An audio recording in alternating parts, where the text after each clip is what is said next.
Hola, muy buenas tardes a todos. Nos encontramos en el Instituto Superior de Ciencias de Educación del Estado de México, ISEM-Chalco, quien con su hospitalidad y facilidades nos permiten llevar a cabo este encuentro. Me gustaría agradecer en especial a la profesora Verónica, quien hoy muy amablemente nos va a regalar un poco de su tiempo para seguir con esta conversación en relación al taller que ella nos pudo compartir, que se llama Violencia y diversidad en relación con el otro. Muy bien. Pues muy buenas tardes nuevamente, profesora Verónica. Es muy Hola, agradable buen día. verla de Digo, buenas nuevo. tardes. Buenas tardes. Verla de nuevo y conversar con usted otra vez. En esta oportunidad me gustaría compartirle algunas preguntas de los profesores que nos acompañaron en la réplica del taller, esperando tener más claridad en relación a las siguientes preguntas. Bueno, la primera interrogante que surge del grupo de profesorado es la siguiente. ¿La violencia es legítima? Los comentarios que quieres que haga los articulo o vamos trabajando pregunta por pregunta. ¿Cómo le hacemos para que los compañeros, si les queda más claro por pregunta, lo hacemos así? Si no, podemos hacer una lectura más articulada. Sí. Bueno, a mí me gustaría presentarlo pregunta por pregunta Ok, y al final si usted nos puede un dar cierre. un cierre Ok, englobando todas ellas, para mí va. sería mejor, pero como usted guste. Está bien ¿Sí? así, no, Bueno, como sea mejor sobre todo para aclarar estas cuestiones que están ustedes comentando. Y bueno, más que nada, aclararlas, pero también sobre todo porque, bueno, uno finalmente como maestro tiene que estar tomando decisiones. Y me parece, eh, sobre todo en la coyuntura histórica en la que estamos, muy importante. Cuando se pregunta sobre lo legítimo, quizá tendríamos que discutir la palabra legítimo, ¿no? ¿Qué significa decir legítimo? Entonces, si cuando se pregunta si la violencia es legítima, quizás se está preguntando en el fondo si la violencia es legal, ¿no?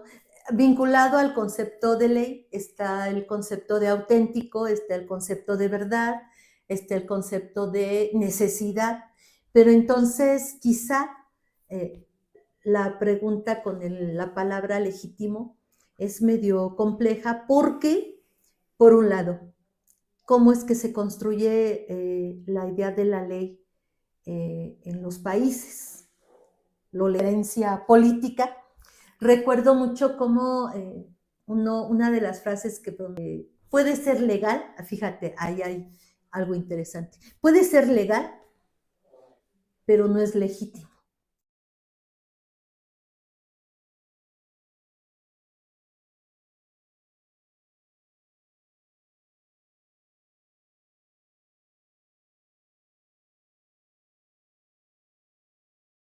Investigadores, si somos maestros, si somos pedagogos, si somos orientadores, somos psicólogos, creo que tendríamos que intentar comprender por qué pasó.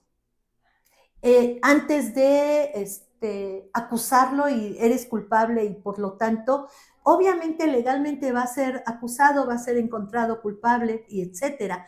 Pero quizá este joven necesita de alguna forma que alguien escuche, que alguien se encuentre con él, sin que ya encontrándose con él lo haya descalificado. Entonces, esto para regresar al punto de partida en cuanto a que es muy difícil discutir si la violencia es legítima. Puede haber una legalidad de un orden que somete y forcluye, y ahí hay violencia. ¿Es legítima? Pues desde mi punto de vista, no. Pero desde el punto de vista de un orden que necesariamente tiene que existir para que podamos convivir y en donde la mayoría de los sujetos no estamos en la posibilidad de tomar decisiones en ese sentido, bueno, pues aparece como legítima.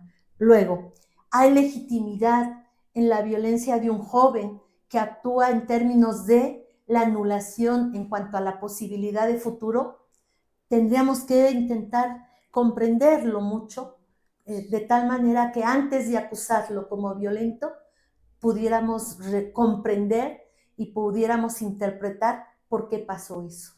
Algo importante que tendríamos que considerar aquí es el concepto de violencia, que por ahí yo intenté trabajar con esta cuestión de los mitos, si ustedes lo recuerdan.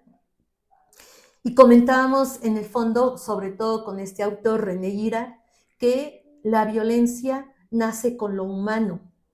Ningún ser vivo, ahora llamados sintientes, ningún ser sintiente o vivo, excepto lo humano, es violento. O sea, un gato actúa por naturaleza, un ave, un mamífero, etc. El ser humano es el único ser vivo que tiene posibilidad no solamente de crear el espacio, de construirlo y de ahí determinar relaciones con los otros, sino además también tiene la posibilidad de decir no, es decir, decidir hacer algo o no hacerlo. En ese sentido, y a partir de lo complejo que resulta vivir con el otro, cuando el otro significa siempre diversidad, siempre diferencia, ahí la legalidad se construye como un acto de violencia en contra de aquello que no está registrado en ella. Y entonces, por lo tanto, comentábamos con el texto de Girard, que la violencia nace con lo humano. Nosotros somos violentos, no por naturaleza, sino en relación con la cultura, porque nosotros somos construidos culturalmente hablando. Y en ese sentido es muy difícil poder decir si en algún momento podrá terminarse la violencia. Eso implicaría este mundo. Por ejemplo, está el texto de Utopía, ¿no? Este mundo en donde todos, en relación a todos, nos respetáramos y pudiéramos convivir con todos, y creo que eso, desde el origen de la cultura hasta nuestro presente, en las diversas culturas, nunca ha pasado. Nunca ha pasado. Somos violentos, culturalmente hablando, lo traemos en la subjetividad, porque además, si esto lo articulamos con las políticas hoy económicas neoliberales y en donde todos compiten, a veces sin razón, por ejemplo, se compite para ver quién, en el caso de las escuelas como estas, ¿no? Se compite para ver quién se titula primero. Y cuando alguien se titula en primer lugar, yo una vez le dije a una persona, sí, fuiste el primero en titularte. Y luego, ¿qué pasó? ¿Qué sigue? No pasó nada.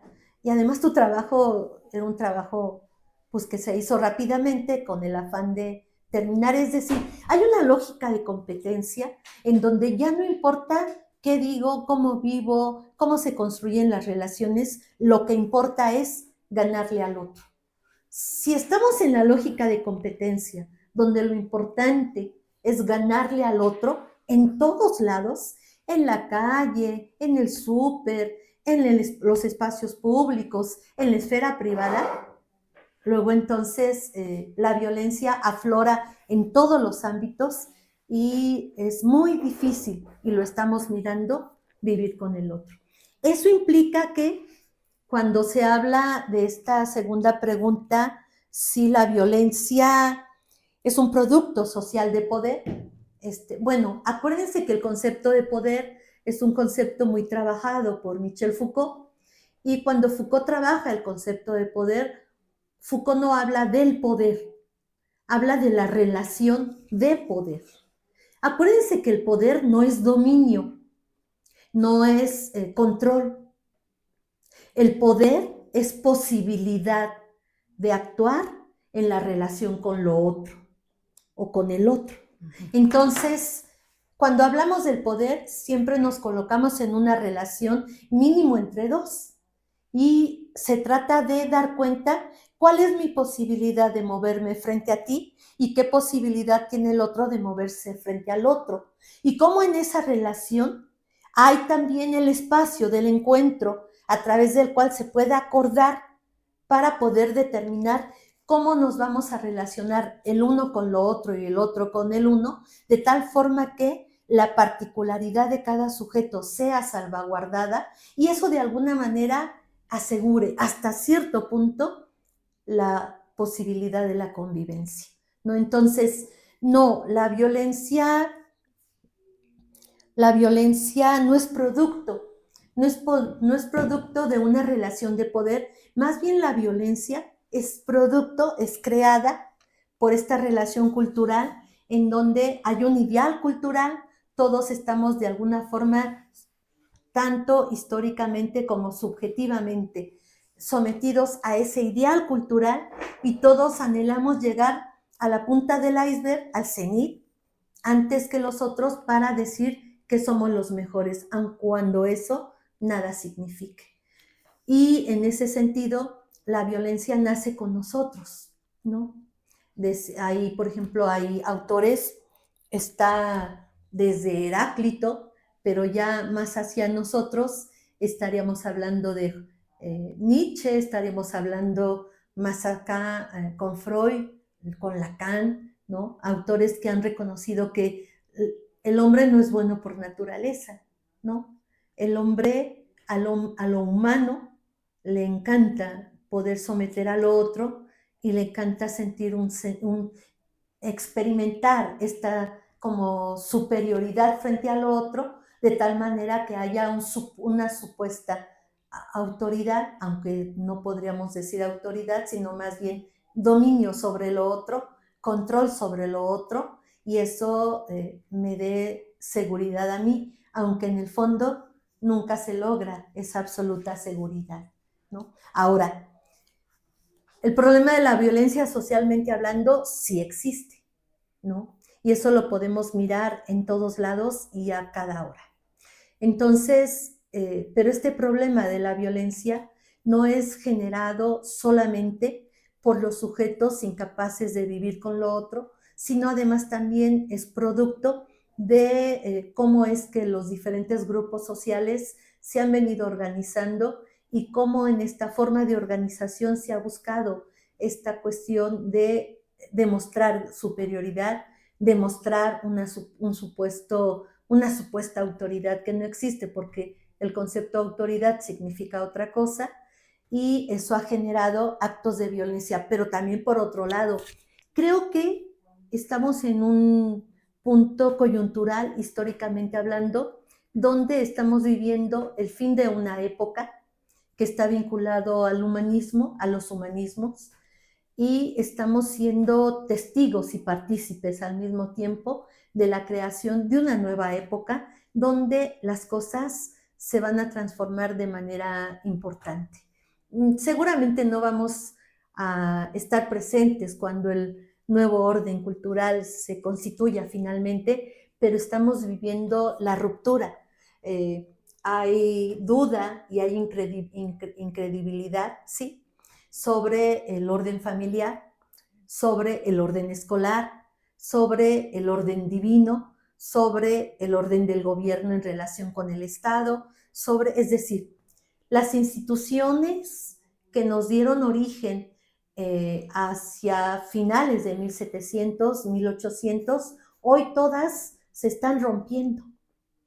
Y los cuerpos de los sujetos no sabemos dónde colocarnos. Comentábamos, por ejemplo, de la relación entre lo llamado hombre y lo llamado mujer, y comentábamos cómo ha habido mucha violencia sobre lo llamado hombre, aún a pesar de que estadísticamente sea mayor el número de cuerpos de llamadas mujeres asesinados. Sin embargo, ha habido mucha violencia de lo llamado hombre y esa poco se reconoce. Y es una violencia porque el mismo orden le ha dado a la mujer la posibilidad de romper con lo que ella tendría que hacer, con lo que ella tendría que responder, la ha sacado y la ha colocado en otros lugares, y se le ha colocado, porque no se colocó ella, fue colocada ahí, se ha colocado para responder a cuestiones que antes solamente le tocaban a los hombres.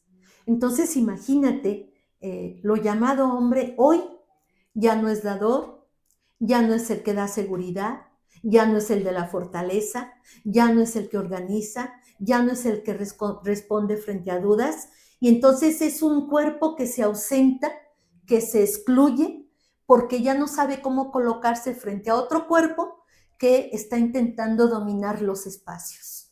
Porque además no hay una posibilidad de un acuerdo ético entre los cuerpos de tal manera que puedan organizarse y resolver esta situación. No, hay una competencia a muerte en muchas ocasiones. Lo hemos visto en las manifestaciones pseudofeministas. Digo pseudofeministas porque el concepto de feminismo no se circunscribe a lo mujer.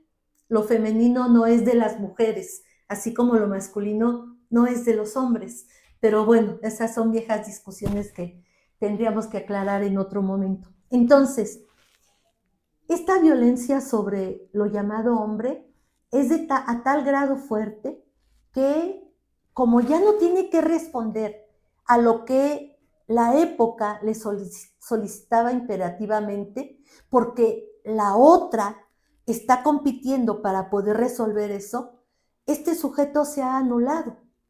Y hoy miramos formas de ser de hombres, de jóvenes, que tienen una respuesta común.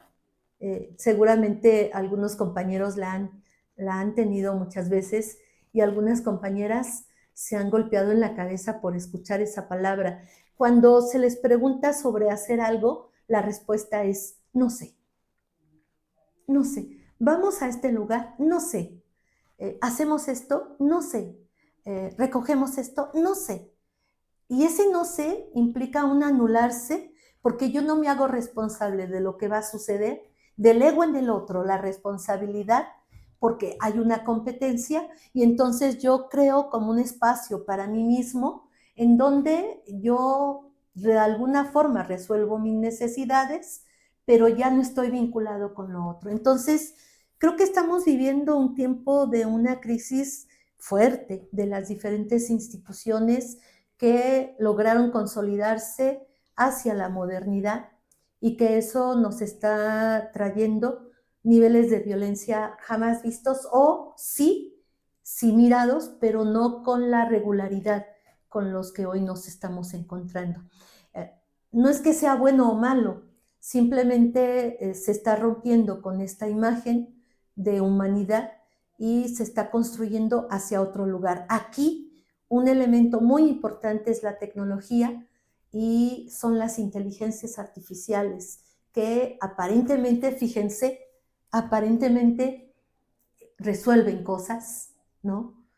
Delegamos en la máquina, hoy se delega en la máquina mucha responsabilidad y entonces eso va creando un poder de la máquina sobre lo humano que si no somos cataclísmicos, apocalípticos, diría un autor, vamos a mirar pronto el dominio de la máquina sobre lo humano, si no es que ya hay espacios en donde las máquinas están tomando un lugar muy importante. Y eso, pues no creo que tardemos mucho en mirarlo, ¿no? Muy bien. Maestra Vero, me gustaría retomar la parte de la responsabilidad, porque hay dos preguntas aquí que nuestros compañeros comparten que van enfocada a ella, a esta palabra. Me gustaría darle lectura y usted nos puede articular. Una de ellas dice, las instituciones educativas y los docentes son responsables de las conductas violentas de sus alumnos dentro del plantel. Y la otra dice, es adecuado responsabilizar a los jóvenes por sus conductas, incluyendo las violentas, aun cuando su contexto es desfavorable. Es decir, la responsabilidad, ¿de qué lado recae? ¿De la escuela y el docente o es responsabilidad del joven? Pues yo creo que ni de lo uno ni de lo otro, Muy bien, a ¿no? ver, ayúdenos con ese tema que A mí nos me causa parece mucho que conflicto. ustedes mismos han dado respuesta a la primera pregunta. ¿Somos responsables de la violencia que se suscita en las escuelas? No. ¿Los jóvenes son responsables de la violencia que ellos crean frente a situaciones desfavorables? No. Lo voy a decir así, aunque a lo mejor algunos van a decir, no, pero ahí no resuelve, no ayuda. No, es la época. Muy bien. es la época que vivimos. ¿Por qué? Porque la época en la que vivimos no apoya la creación de vínculos, no apoya la creación a partir de los vínculos. Vínculos, cuando hablamos de vínculos, hablamos de formas de relación éticas, donde ser responsable es hacerme cargo de mí mismo en relación con los otros, ¿no? Eso significaría, de cierta forma, la idea de responsabilidad. Es, yo me hago responsable de mí mismo en la relación contigo y con él. Yo espero que tú te hagas responsable de ti misma en la relación contigo misma, conmigo y con él. Y que de alguna manera el espacio que ocupamos haya un acuerdo de cómo nos organizamos para poder estar aquí viviendo juntos con nuestras diferencias y también con nuestras similitudes. El problema es que si no hay vínculo, ¿cómo me pongo de acuerdo? Claro. Si no hay, voy a decirlo con un viejo autor que ahora estamos, viejo autor, pero sigue vivo, de la Escuela de Frankfurt, Jürgen Habermas, ¿no? No hay comunicación, hay actos de habla, diría un viejo texto de Habermas de los 70s.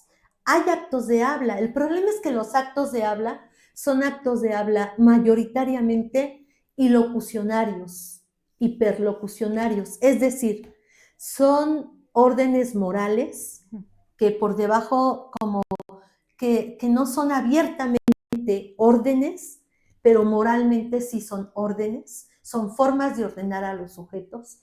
Y por el otro lado, los perlocucionarios son actos de habla que son absolutamente órdenes, es decir, son enunciados afirmativos categóricamente. Entonces, si ustedes se piensan y miran, observan su cotidianidad, la calle, la tienda, la escuela, miran cómo entre los sujetos no se hablan de ellos con respecto al mundo, lo que están viviendo, no se reflexionan en relación a esto para tomar decisiones, sino que, ¿qué pasa? ¿Ya entregaste el informe? ¿Ya resolviste el problema? ¿Ya apagaste el teléfono? ¿Ya hiciste la tarea?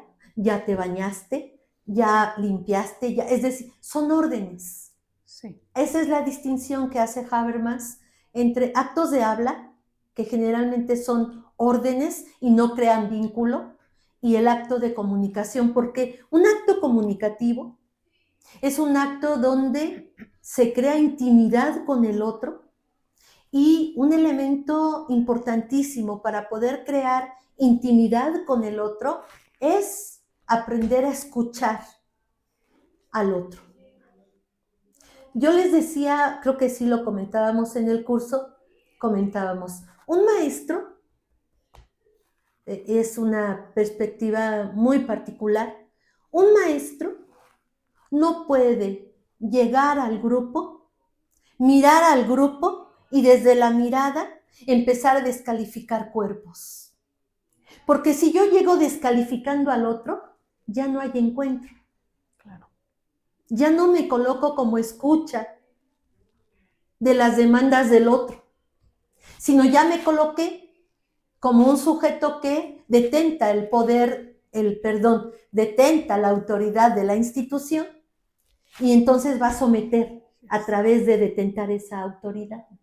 Entonces, si tú llegas al grupo y llegas intentando no tener un ideal de alumno que va a ser el más limpio, el más aplicado, el más sometido, el más callado, el más dócil, si tú no llegas con eso y llegas abriéndote para poder reconocer la diversidad de los cuerpos y darte cuenta que eso te está alimentando a ti, y entonces necesitas escucharlos para poder comprenderlos, quizá ahí pudiéramos pensar en un punto de partida para crear vínculo.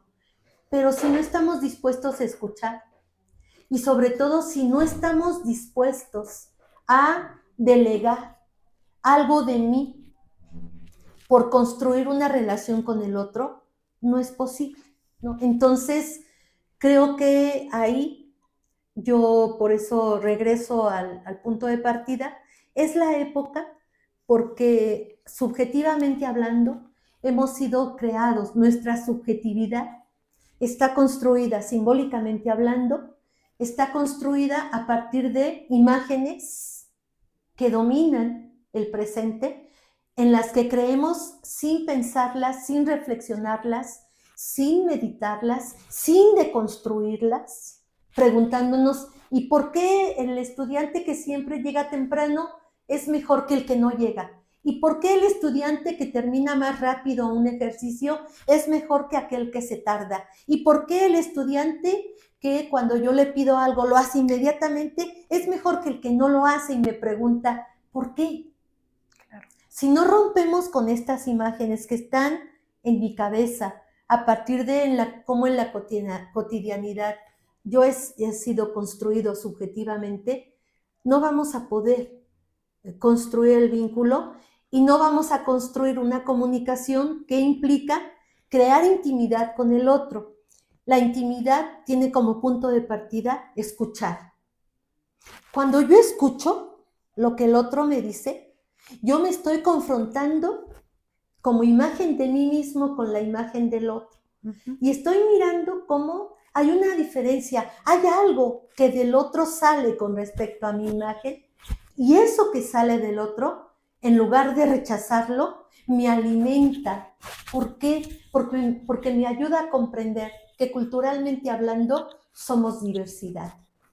Y eso me ayuda a crear un pensamiento de mayor complejidad y sobre todo un pensamiento de un mayor sentido ético, en donde intentaré hasta donde yo pueda defender el espacio de lo otro como un espacio vital. Entonces, fíjate, ¿somos responsables? No, porque la época nos coloca en las escuelas, por ejemplo, todo está regulado, incluso cuando damos los cursos sobre la nueva escuela mexicana, a los maestros les interesa cómo hacer los programas, cómo resolver la evaluación, cómo resolver, pero no les interesa preguntar, ¿y por qué es así?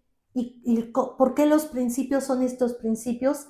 ¿Y qué construcción de imagen de humanidad hay? Y frente a esto, ¿qué digo yo y cómo me coloco? ¿Y yo qué propongo frente a eso? Me preocupa resolver administrativamente lo que la escuela me pide. ¿Por qué? Porque yo soy un buen trabajador en la educación si entrego informes, si entrego actividades, si entrego evidencias, si entrego certificaciones, si entrego la administración. Y deja de preocuparme la cuestión pedagógica y la cuestión educativa. Lo más importante es que yo sea un trabajador cumplido para que nadie me moleste y yo pueda seguir. Incluso muchos maestros lo dicen. Cuando yo salgo de la escuela dejo de ser maestro, soy X y nadie me pregunte de la educación porque yo no soy maestro más que estando en la escuela. Y eso es terrible, porque si tú eres maestro, no puedes dejar de ser maestro afuera de la escuela hasta cuando estás en tu casa, hasta cuando estás durmiendo. Sueñas como pedagogo, duermes como pedagogo, porque eres pedagogo y te debes y te has creado y construido como eso. Pero si no lo piensas así y piensas que la docencia es una monserga, que ya se vienen las vacaciones y qué bueno porque ya quiero alejarme de los aburridos y terribles estudiantes, pues qué triste, ¿no? Porque justo es la escuela en un espacio particular para los maestros y un espacio en donde podemos desarrollar lo que pedagógicamente hemos comprendido y construir las relaciones con lo otro.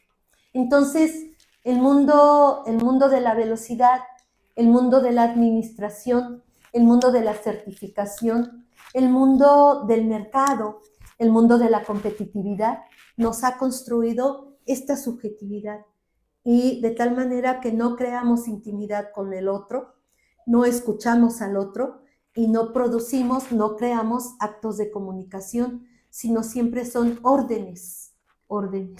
allá hay un problema.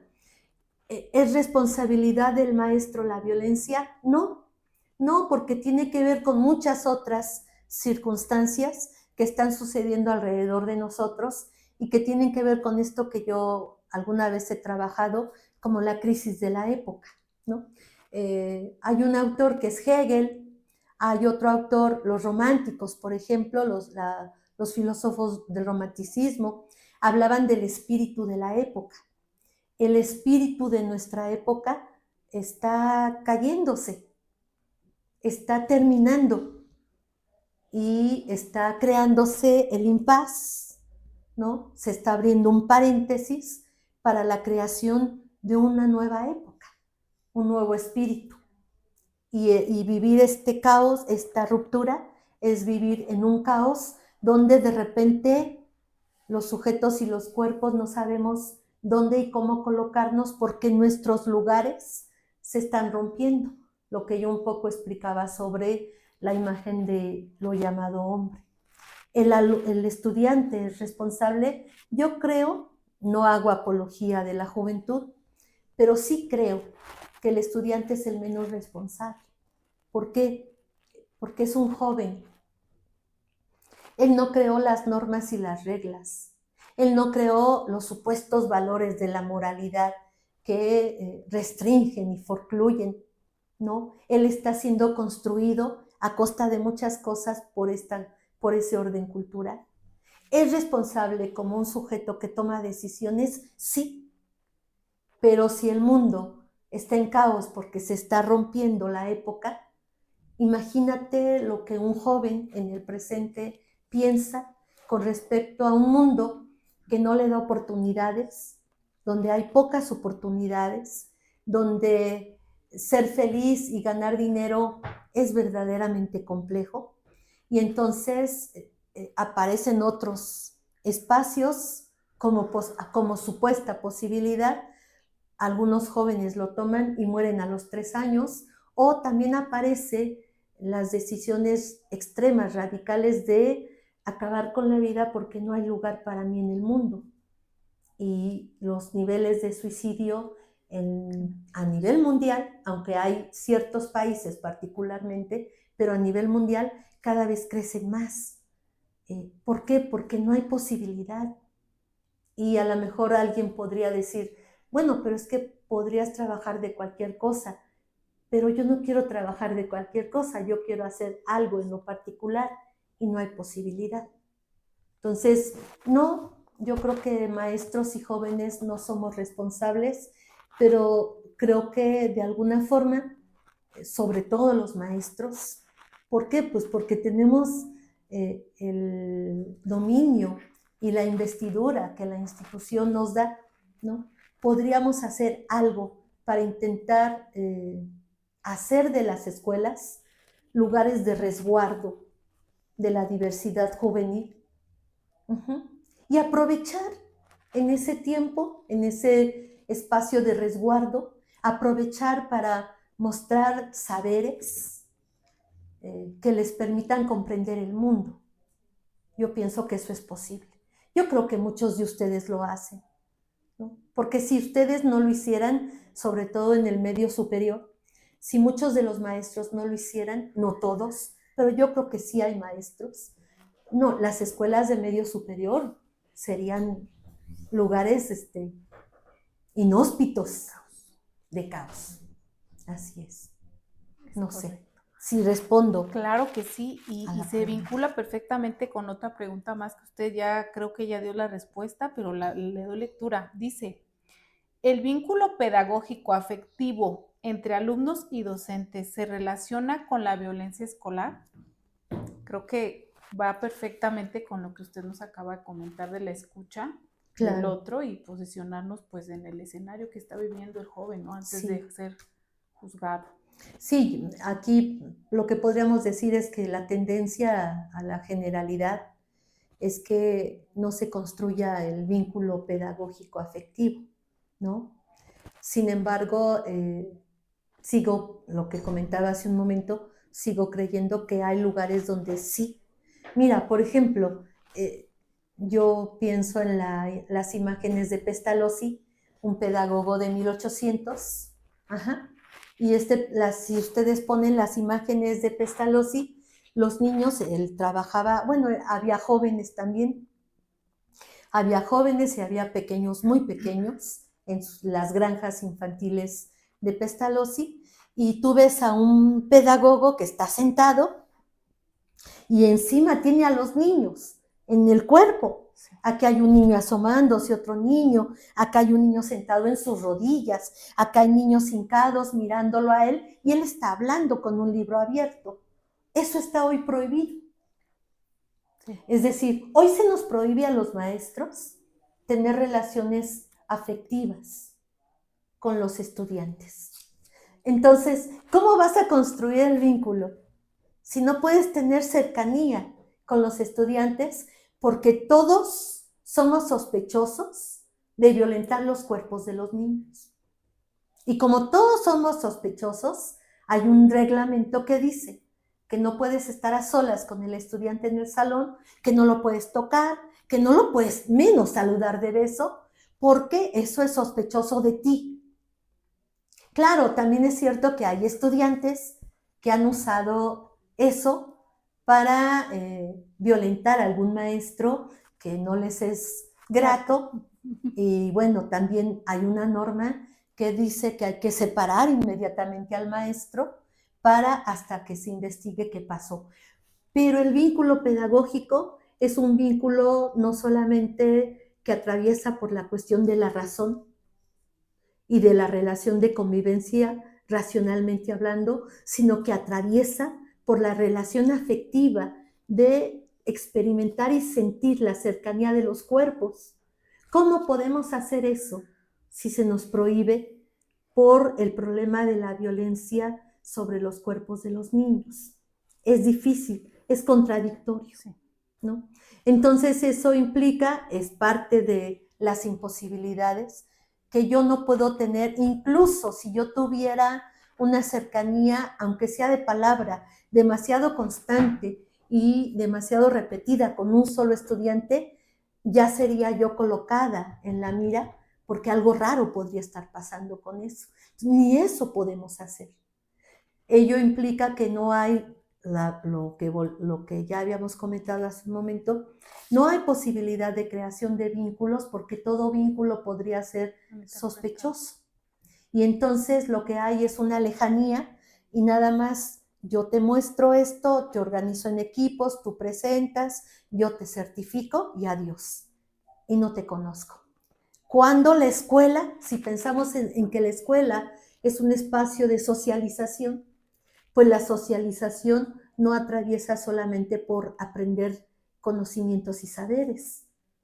La socialización es entreverarnos los sujetos para tomar decisiones en el espacio público de la escuela y que todos, maestros y estudiantes, repensemos lo que está pasando en nuestros espacios privados y aprendamos a vivir con el otro. Es que la escuela, fíjate, esta es una aporía de la escuela, estamos en un callejón sin salida, porque por un lado, la escuela es el espacio primordial para poder encontrarnos, vivir la formación y poder construir acuerdos de convivencia. Y al mismo tiempo, la escuela hoy es el espacio ideal para que se suscite violencia. ¿Por qué? Sobre los cuerpos, violencia física, porque estamos tan cerca tanto tiempo que es el lugar ideal para que esto suceda, ¿no? No es lo mismo en la calle, no es lo mismo quizá incluso en las casas, porque los supuestos padres, si es que los hay, no están ahí, pero en la escuela estamos mucho tiempo y estamos constantemente como rozándonos, ¿no? Eso crea, por un lado, animadversiones, puede crear, sí, violencia de parte de, por ejemplo, la imagen de un maestro, no me acuerdo de dónde era, no me acuerdo si incluso era mexicano o no, hace poco, donde el maestro le entrega al estudiante el examen el estudiante golpea al maestro y el maestro no se aguanta y golpea al estudiante y se enfrascan en una lucha. ¿Por qué pasa eso? Pues porque estamos ya al borde del colapso con respecto a poder soportar ser excluidos, ser negados, ser descalificados, y el maestro igualmente frente a los estudiantes. Entonces, cualquier situación que rompe con el orden que es muy frágil ya en la escuela puede suscitar ese tipo de acontecimientos, ¿no? Muy bien, maestra, muy interesante. Otra pregunta que creo que a muchos de los profesores les inquieta, porque se repitió muchas veces, es, ¿existen medidas concretas que podría reducir la violencia en los centros educativos? O sea, ¿qué hacer ante esta historia que usted me platica? ¿Se puede ir un paso hacia atrás, pensar un segundo y actuar de forma diferente? Fíjate lo que dices, ¿se puede ir un paso hacia atrás y pensar? Esa sería una medida concreta. ¿Cuántos lo hacen? Tú lo estás diciendo.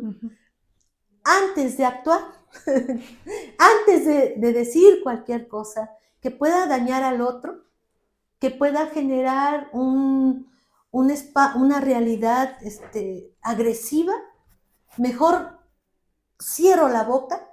Dicen que es más inteligente el que no dice nada frente a una situación beligerante.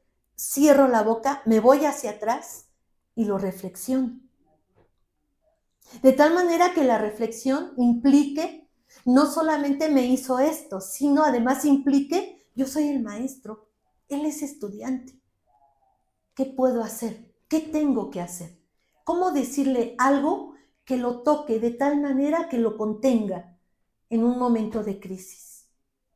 Creo que eso es algo que concretamente podríamos hacer. Podríamos realizar. Cuando hacen esta pregunta y pienso en las medidas concretas y dicen concretas, yo me imagino que están pensando en algún proyecto, en algo, organizar algo. No, tiene que ver con nosotros. Con la persona. Tiene que ver con el maestro, de tal manera que el maestro pueda ahí ser un sujeto de reflexión, ser un sujeto que se detiene y se contiene, y que antes de hacer y de decir cualquier cosa, lo piensa. Frente a una situación caótica, frente a una situación de riesgo, frente a una situación donde puede haber mucho enojo, hay que dar la media vuelta, no para negar la situación, no para aparentar que no existió, no, porque necesito pensar, claro, porque tengo que tomar una decisión. Y la decisión que tome, esto ha pasado en el Estado de México, la decisión que tome puede impactar la vida de una persona, de un joven. Y yo voy a ser responsable. Entonces, esa es una acción concreta. Ahora, por el otro lado, esto que comentábamos hace un momento, el maestro que aprende a escuchar. Es otra vez sobre el maestro, ¿te das cuenta? Sí. Van a decir, entonces sí somos responsables. No, no. Pero creo que hasta cierto punto sí somos responsables de crear en el espacio del salón de clases, por decir un espacio, de la escuela, crear relaciones de mayor tranquilidad, de mayor eticidad, de confianza, en donde los sujetos que están ahí sepan que no se les va a descalificar, que no se les va a cuestionar, que no se les va a anular, que antes que nada es un espacio para aprender y que sabemos que no saben y que sabemos que a veces es complejo y difícil aprender ciertas cosas, pero nosotros estamos dispuestos, los maestros, a dar nuestra vida por la relación con ellos y porque ellos comprendan que yo no soy un juez, yo no soy un delator tampoco. Claro. Y voy a intentar crear en mi relación con ellos una relación de convivencia que les permita presentarse con toda su particularidad y que ninguna particularidad va a ser cuestionada. Eso creo que es una acción concreta que todo maestro podría hacer, y creo que no va a resolver, ustedes lo saben, esta cuestión de los problemas de lo que llaman violencia en las escuelas, de situaciones ríspidas, de enojo, de vulnerabilidad, caóticas. No se van a acabar de un día para otro. Tampoco se van a acabar en un año. Es como Sísifo. Lean la historia de Sísifo. Sísifo tenía, por ciertas razones, tenía que subir una piedra al cenit de una montaña. Y entonces va empujando la piedra. Cuando llega al cenit, tenía que soltar la piedra, y al soltar la piedra se caía la piedra. Pero tenía que volverla a subir todas las veces que sean necesarias. Esa es la imagen del maestro. Todas las veces que sean necesarias, yo tengo que hacerlo. ¿Por qué? Porque ya sea que lo decidí ser maestro, no lo decidí, pero estoy ahí, y al final sí tomé la decisión de estar ahí.